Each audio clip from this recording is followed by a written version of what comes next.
સુરેન્દ્રનગરના લીંબડીમાં ચોંકાવનારી ઘટના સામે આવી છે। આરોપીએ પોલીસ પર છરીથી હુમલો કરી દીધો તો લીંબડી તાલુકાના શિયાણી ગામે આ ઘટના સર્જાઈ છે।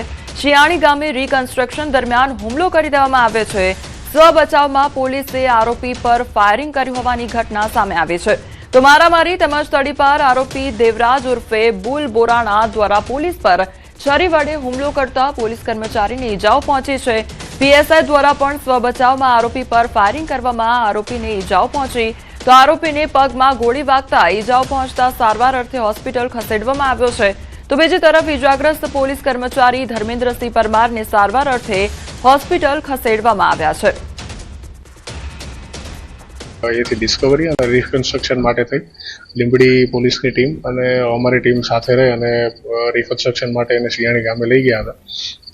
ત્યારબાદ જ્યારે હથિયારની રિકવરી માટે થઈને લોકલ પોલીસે પ્રયત્ન કર્યો તો જે જગ્યાએ પોતે હથિયાર છુપાવેલું હતું ત્યાંથી એને ત્યાં પોલીસ જ્યારે એને લઈને ગઈ તો ભાગવાનો પ્રયત્ન કરવા માટે થઈને હથિયાર વડે પોલીસ ઉપર હુમલો કરેલો હતો। એમાં એક અમારી કચેરીના એક જે પોલીસકર્મી છે એમને પણ બાવડાના ભાગે એમને ઈજા પહોંચેલી હતી અને પોતે જ્યારે ભાગવાથી રોકવા માટે થઈ ઘટનાને સ્થળ ઉપર જ્યારે જ્યાં પીએસઆઈ વીએમ ખોડિયાતર જે પોતે હાજર હતા એમને રોકવા માટે થઈને પ્રયત્ન કર્યો અને 5 રાઉન્ડ જેટલું ફાયરિંગ કરેલું છે। એમાં એક ગોળી જે છે એ આ આરોપીને પગમાં વાગેલી છે।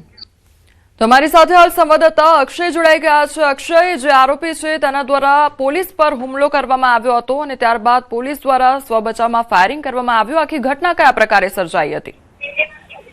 જી, ચોક્કસથી વાત કરવામાં આવે તો લીંબડી તાલુકાના શિયાણી ગામનો જે આરોપી છે દેવરાજ ઉર્ફે બુલ બોરાણા તે અગાઉના મારામારીના ગુનામાં સંડોવાયેલો હોય અને તે સમયે મારામારીમાં વપરાયેલ હથિયાર કબજે કરવા તેમજ સમગ્ર ઘટનાનું રિકન્સ્ટ્રક્શન કરવા લીંબડી પોલીસ કાફલો તેને શિયાણી ગામે લઈ ગયો હતો। તે દરમિયાન જે અગાઉના ગુનામાં જે હથિયાર વપરાયું હતું તે કબજે કરવા માટે સીમ વિસ્તારમાં જે છે તે આરોપી દ્વારા જે સ્થળ બતાવવામાં આવ્યું હતું ત્યાં પોલીસ દ્વારા તેને લઈ જવામાં આવતા જે એક ખાટલો છે તેની નીચે છુપાવેલ એક છરી વડે આરોપી દ્વારા પોલીસ પર હુમલો કરી અને નાસી છૂટવાનો પ્રયાસ કરવામાં આવ્યો હતો। તે દરમિયાન જે એક પોલીસ કર્મચારી છે તેમને હાથના ભાગે ઈજા પહોંચી હતી। જ્યારે નાસી છૂટી રહેલા આરોપીને ઝડપી પાડવા માટે પીએસઆઈ દ્વારા સૌપ્રથમ 1 રાઉન્ડ હવામાં ફાયરિંગ કરવામાં આવ્યું હતું। તેમ છતાં આરોપી છે તેને નાસી છૂટવાનો પ્રયત્ન કરતા પીએસઆઈ દ્વારા વધુ ફાયરિંગ કરવામાં આવ્યું હતું। તેમાં એક જે ગોળી છે એ આરોપીને પગમાં વાગી જતા તે ત્યાં ઢળી પડ્યું હતું। ત્યારબાદ પોલીસ દ્વારા આરોપીની છે એ ધરપકડ કરવામાં આવી છે। પ્રાથમિક સારવાર છે લીંબડી આપી અને વધુ સારવાર માટે આરોપીને હાલ સુરેન્દ્રનગર ખાતે ખસેડવામાં આવ્યો છે। જે પોલીસ કર્મચારી છે તે લીંબડી હાલ સારવાર હેઠળ। જી અક્ષય, સમગ્ર માહિતી બદલ આપનો આભાર। તો દાહોદમાં પણ પોલીસ પર હુમલો કરવાની ઘટના સામે આવી છે, જ્યાં પોલીસ પર હુમલો કરી ભાગવાનો પ્રયાસ હાથ ધરવામાં આવ્યો। અશોક બિશ્નોઈ પર પોલીસે ફાયરિંગ કર્યું। પોલીસ કસ્ટડીમાંથી ભાગવા જતા પોલીસે ફાયરિંગ કર્યું હતું તો અશોક બિશ્નોઈએ પોલીસ કસ્ટડીમાંથી ભાગવાનો પ્રયત્ન કર્યો હતો। ધરપકડ બાદ ગાંધીનગર લાવતા દાહોદ પાસે ભાગવા જતા ફાયરિંગ કરવામાં આવ્યું। ગાડીમાં પીઆઈ, 2 પીએસઆઈ તેમજ 1 કોન્સ્ટેબલ અને આરોપી હતા।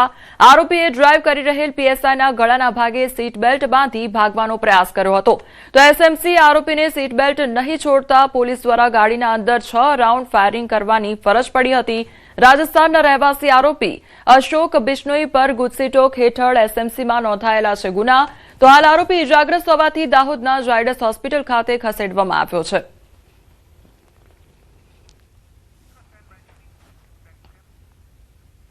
નવા વર્ષે ગુજરાતને મળી શકે છે નવા ડીજીપી। આજે ડીજીપી વિકાસ સહાયનું એક્સટેન્શન થાય છે પૂર્ણ, ત્યારે ટૂંક જ સમયમાં આ અંગે જાહેરાત પણ થઈ શકે છે।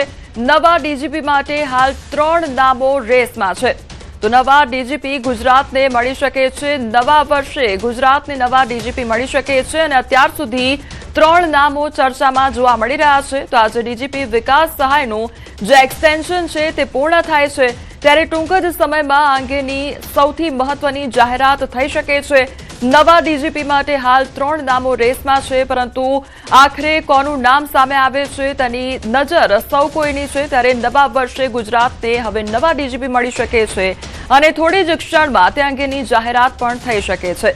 ત્યારે આજે ડીજીપી વિકાસ સહાયનું એક્સટેન્શન જે છે તે પૂર્ણ થાય છે અને આજે નવા નામની જે જાહેરાત છે તે પણ થઈ શકે છે। ટૂંક સમયમાં તે અંગેની જાહેરાત થઈ શકે છે।